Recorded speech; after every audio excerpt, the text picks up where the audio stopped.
Ang bilis ng panahon. Amen. Hindi mo maiinit ngayon sa panahon. Nais kong basahin sa Mark chapter 4, verse 35 to 41. Ito po yung text na ating na pag-aaralan. Ito po yung Panginoong Hesukristo na talagang busy-busy siya sa pangangaral ng salita ng Diyos. Naglilibot siya sa bawat bahagi ng lugar sa Israel upang ipahayag ang salita ng Diyos. At sabi diyan sa verse 35, on the same day, when evening had come, he said to them, let us cross over to the other side. Now when they had left the multitude, they took him along in the boat as he was, and other little boats were also with him. And a great windstorm arose, and the waves beat into the boat, so that it was already filling. But he was in his turn asleep on a pillow. They awoke him and said to him, Teacher, do you not care that we are perishing? Then he arose and rebuked the wind and said to the sea, Peace, be still. And the wind ceased, and there was a great calm. But he said to them, Why are you so fearful? How is it that you have no faith? And they feared exceedingly and said to one another, Who can this be, that even the wind and the sea obey him? Kung minsan, o madalas, parang ang tagal-kamtan yung kasagutan ng ating panalangin. Diba? Amen. Dahilan upang panghinaan ng loob. Huwag panghinaan ng loob. Huwag mag-give up. Baka feel mo gusto mo nang mag-give up. Dahil sa mga harapin, sa mga buhay na ito. Gusto mo nang umayaw. Dahil hindi mo pa nakakamtan yung sagot. Yung prayer request mo kay Lord. Ang Diyos po natin ay makapangyarihan sa lahat. Amen. Amen. At ginagawa niya yung nasa niya sa kanyang mga anak. Ano ba yung ninanasa niya? Ano yung gusto niyang mangyari sa kanyang mga anak? Na ang kanyang mga anak ay nagtatagumpay. Ang mga anak niya ay nagpupuri sa kanya ng may pasasalamat. Amen. Na ang anak niya ay pinagpapala. Amen. Sa bawat anggulo ng kanilang buhay. Amen. Amen. Ang pabor at ang pagpapala ng Panginoong Kristo ay nasa sayo na. Amen. Amen. Ang kailangan lang ay magtiwala tayo sa Kanya. Amen. Amen. Praise God. Nais ko ibahagi yung 3 punto. Kung nais mo ng bukas na pinto, isinisigaw nga natin this 2024 na tayo ay nasa bukas na pinto ng pagpapala ng Diyos, ng biyaya ng Diyos. Amen. So if you want open doors of victory in your life, and doors of blessing and favor, tandaan po natin yung pangako ng Panginoon. Amen. May pangako siya sa atin. Sabi nga niya sa verse 35, sa binasa natin, sabi ni Jesus, let us cross over to the other side. Hello mga minamahal. Cross over to the other side. Cross over tayo sa ibayo. Cross over na tayo this 2024. Ibig sabihin, humakbang ka, tumawid ka. Yung po ibig sabihin yan, iwanan na yung nakaraan. Amen. Amen. Iwanan na natin yung mga bagay na siyang hihila sa atin para hindi tayo maka-cross over. Dahil kung ano ang sinabi ng Panginoon ay sinabi niya. What the Lord has already said is said. Sinabi na niya Isaiah 46 verse 11, Indeed, I have spoken it. I will also bring it to pass. I have purposed it. I will do it. Sabi ng Panginoon. Amen. Sinabi ko, sabi niya, tutuparin ko. Amen. Do you believe that? Amen. Amen. Yung po yung sinabi sa salita ng Panginoon. Kung ano sinabi niya, gagawin niya. Amen. Amen. Dahil yun siya. Hindi siya nagbabago noon, ngayon at magpakailanman. Alam mo, kapatid, mga minamahal, ang mga sirkumstansya o mga pangyayari ay hindi po natin kayang baguhin sa ating sarili. Amen. Pero kayang baguhin ng Panginoon. Amen. Amen. Dahil sinabi niya rito, ako nagsabi, tiyak matutupad. Amen. Amen. Yung mga ninanasa ng Panginoon sa iyo.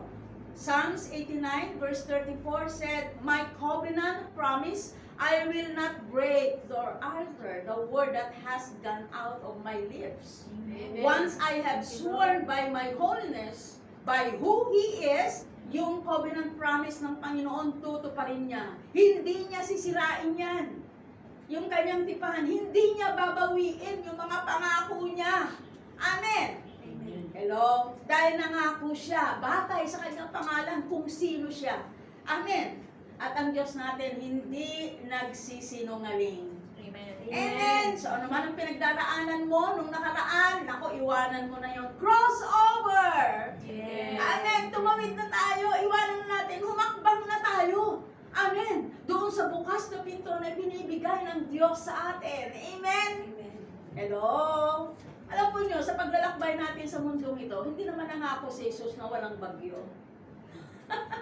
Hindi naman niya sinabi na, uy, may darating na bagyo. Hindi niya sinabi yun eh.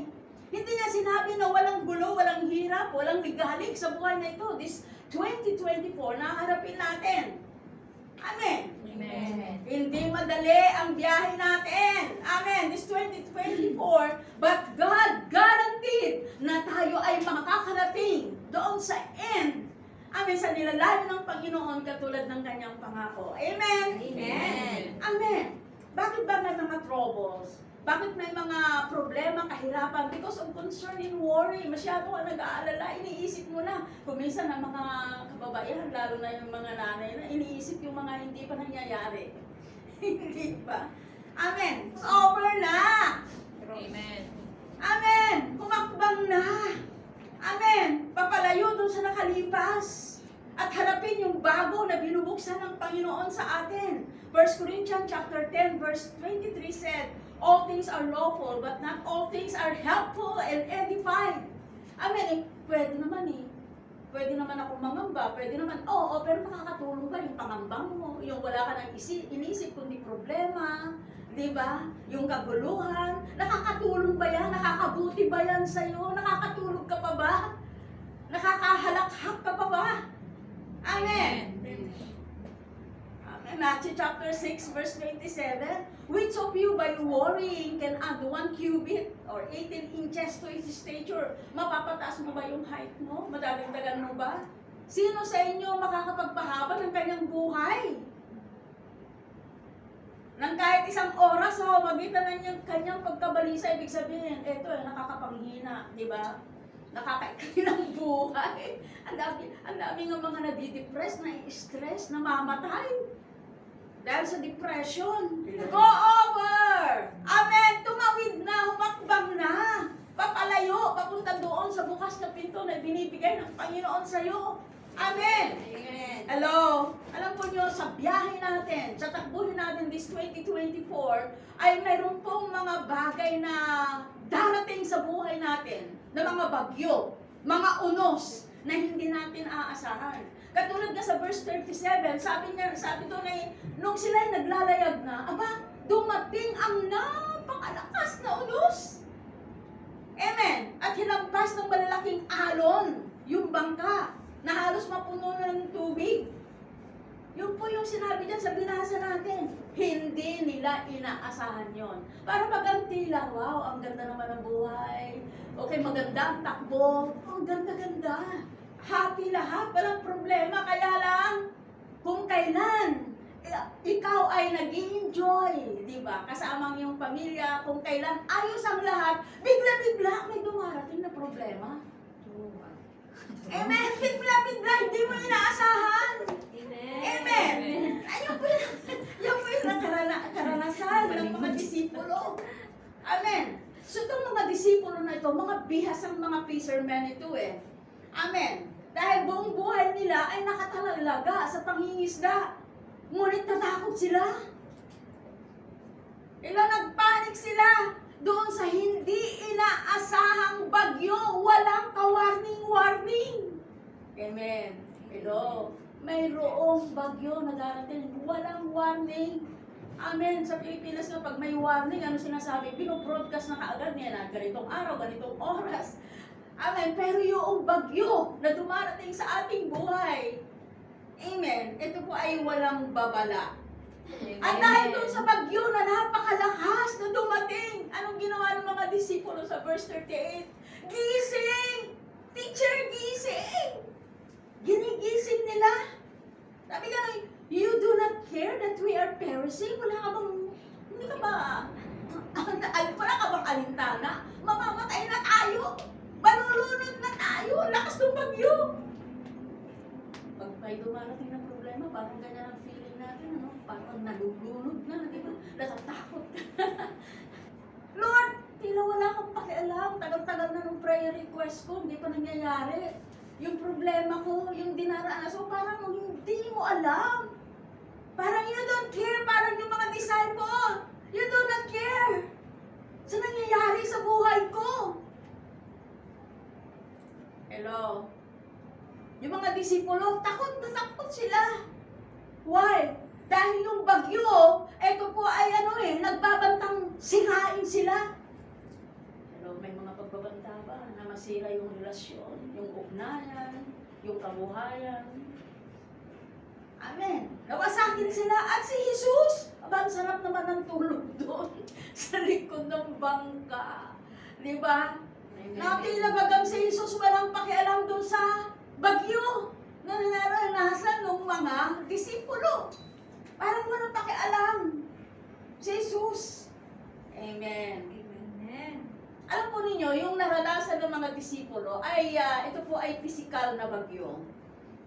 Ngunit, mayroong bagyo na dumarating sa buhay natin, iba-ibang mukha, iba-ibang hugis. Amen. Nandiyan na ba kayo?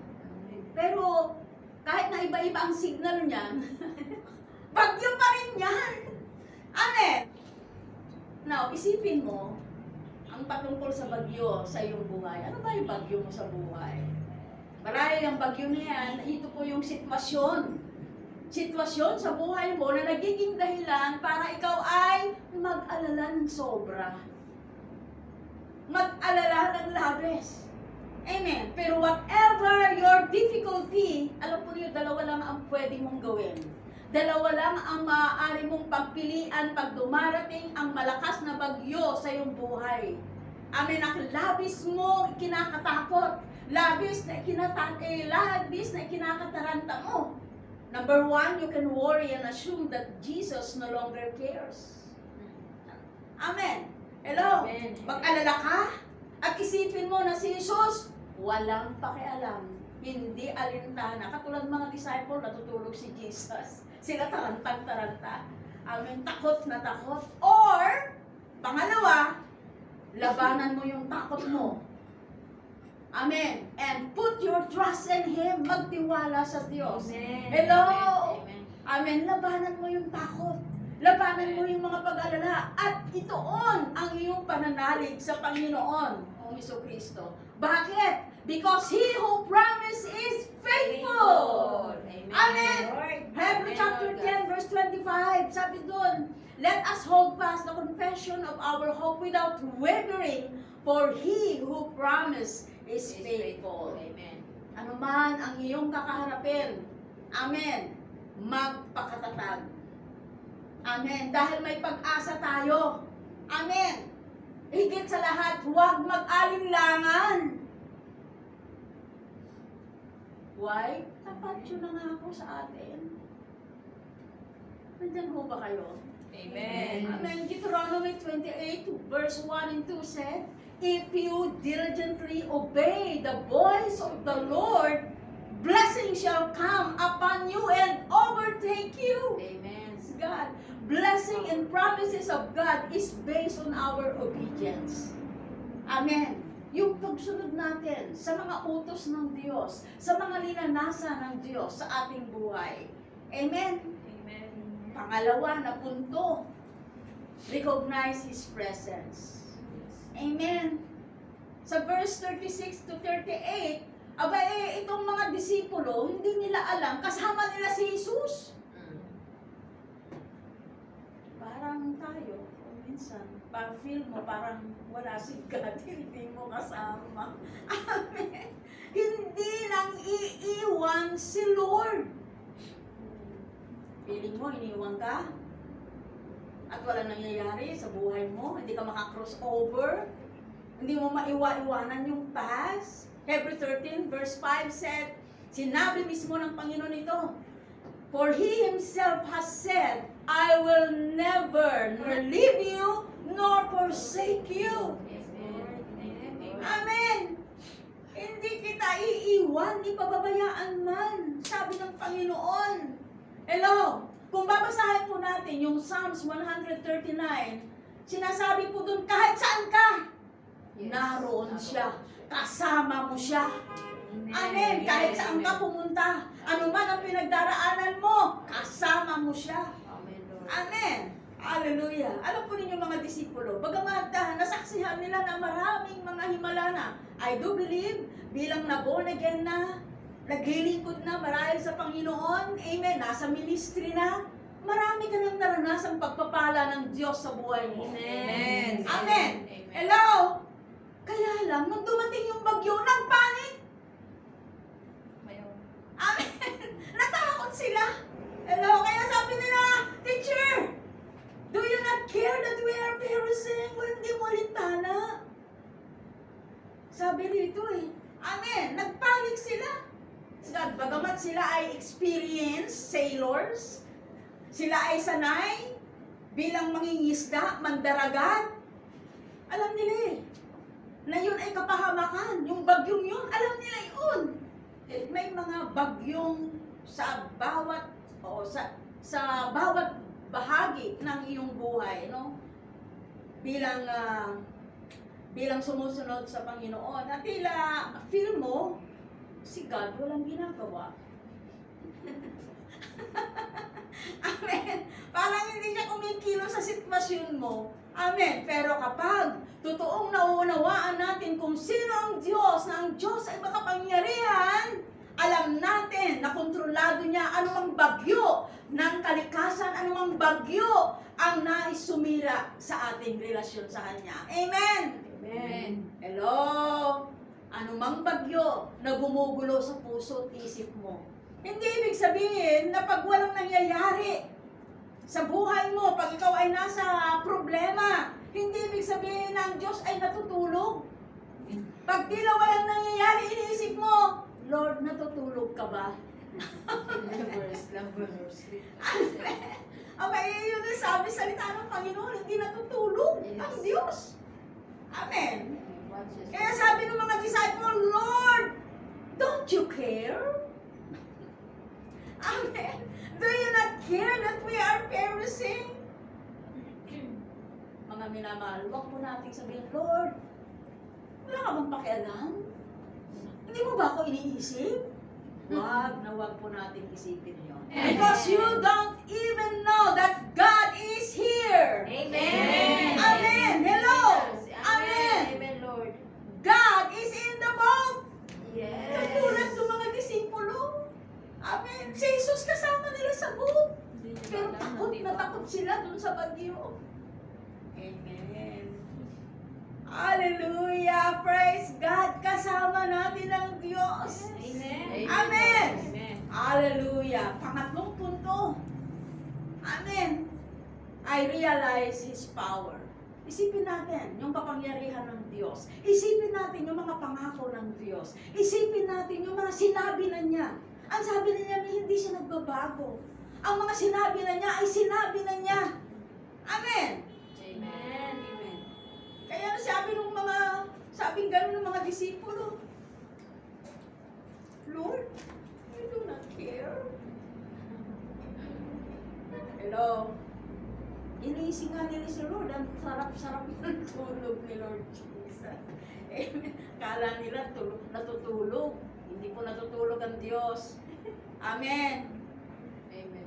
Amen ba? Amen. Alam po niyo, nung bumangon ng Panginoon, ano pong ginawa niya? Nakita niya na natataranta na. Takot na takot yung mga disipulo. Sabi niya, inutusan ni Jesus yung hangin. Sabi niya, hangin, tigil. Sinabi niya sa dagat, dagat, tumahimik ka. Kaya napakahalaga eh. Yung ating ugnayan sa Panginoon. Araw-araw. Amen. Huwag mo lilimutin, minamahal na kapatid. Hindi ka nag-iisa, kasama mo si Lord. Amen. Amen. Hallelujah. Purihin ang Diyos. Amen. Kaya sabi, sino ito? Na bakit pati yung hangin, yung dagat, napapasunod niya? Sino ba to? Alam po ninyo, ang kapangyarihan ng Panginoong Jesucristo. Amen. Ito po ay isang kapangyarihan para iligtas ka sa anumang sitwasyon. Thank you, Lord. Amen. Hindi lang yung kapangyarihan para ikaw ay protektahan. Laban sa anumang krisis. Laban sa anumang problema na yung kinakasuong. Amen. Amen. Pero kaya nung masaway niya, yung hangin na tumigil, yung unos na tumahimik. Ano po sabi ni Jesus? Sa verse 40, sabi niya, Jesus said, "How is it that you have no faith? Bakit kayo matatakot? Wala pa ba kayong pananalig?" Huwag matakot. Amen. Amen. Crossover! Magpatuloy! Amen. Amen! Nandiyan po ba kayo? Amen. Pasukin yung bukas na pinto na ililaan ng Panginoon this 2024. Yes. Amen. Hello? Bakit kayo matatakot?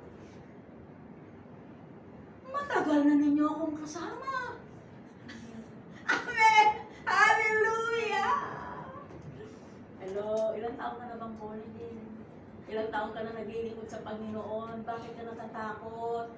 Bakit ka nababahala? Kasama mo ako, ang tagal na nga eh. Amen. Ilang taon ka na na-born again? Amen. Where is your faith? Sabi ng Panginoon, pag tayo po ay dumaranas ng anumang uri ng bagyo, unos sa ating buhay, hinahanap niya yung faith, yung pananalig natin. Amen. Amen. Kaya niyang sawayin anumang bagyo sa ating buhay. Amen. Amen. Kaya niyang patahimikin anumang daluyong na dumarating sa iyo. Amen. Hallelujah. Praise God. So dito mismo, ang Panginoon Jesucristo, pinaghambing niya yung fear sa faith. Pinaghambing niya eh. At ano itinumbas niya o pinantay niya yung fear doon sa walang faith. So, ibig sabihin kung natatakot tayo, wala tayong faith. Amen. Kung nag-aalala ka ng sobra, labis-labis, hindi tayo nag-operate in faith. Amen. Kaya sabi niya rito, where is your faith? Nasaan ang inyong pananalig? Yes. Faith here means trust in God's helping power in times of crisis, in times of danger, difficulty in life. Amen. Amen. Hello? Amen. A help that is both present and active in Jesus. Amen. Amen. Hallelujah. Pero alam po ninyo, mayroong mas panganib pa. Amen. Na dumarating sa atin. Hindi yung bagyo eh. Amen. Hello? Hindi yung bagyo na dumarating sa buhay mo. Yun yung pinaka malalang danger na dumarating sa'yo. But, the wavering faith. Ang faith na nag-aalinlangan. Yun po yung pinaka-delikado, yung nag-aalinlangan. Left to the right. Huwag po tayong mag-alinlangan. Salamat sa Panginoon, nandito ka, nagdesisyon ka, hindi ka nag-alinlangan. Amen. Amen. Na makakatanggap ka ng salitang pampalakas ng loob sa Panginoon. Amen. Amen. Hallelujah. Praise God. Amen. Hello, mga minamahal. Amen. Kasi kaya ka nag-alinlangan, kasi may mata tayo eh. May mata ka. Nakikita mo mga pangyayari. Amen. May mata pero hindi nakikita. Yung kapangyarihan ng Panginoon. Amen. Amen. Hello. Amen. May tenga pero sa totoo lang hindi naman nakakapakinig. Hindi na unawaan yung sinasabi ng Panginoon. Amen. Hey, kasama mo ako. Matagal na nga eh. Amen. Huwag matakot. Wag matakot. Again, itong biyahe natin this 2024 sa buhay na to. Hindi sinabi ni Jesus, hindi niya sinabi na kumbaga walang bagyo. Amen. Wala ring warning, walang babala. Pero ang mahalaga, darating ka doon sa end. Amen. Doon sa pagpapala ng Panginoon, sa tagumpay na binigay niya sa iyo this 2024. Amen. Amen. Makakamtan mo yun. Amen. 2 Timothy chapter 1 verse 7, for God has not given us the spirit of fear, but of Power! Amen. Hallelujah! Espiritu ng kapangyarihan, yan po yung binigay sa atin. Amen. When Jesus ay nasa sa puso mo, you have that power. Amen. Amen. Hello. Amen. Amen. The Holy Spirit is living inside of you. Yes. You have that power.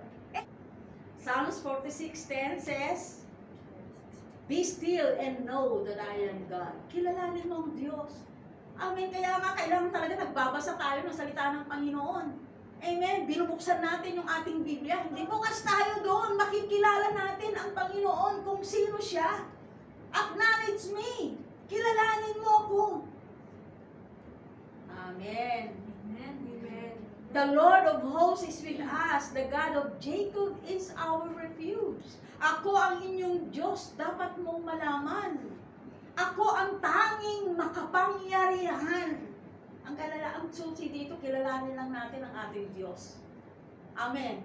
Bahala na siya. Amen. Kung ano man yung mga pagdadaanan natin this 2024. Amen. Hallelujah. Praise God. Exodus chapter 14 verse 13. Do not be afraid.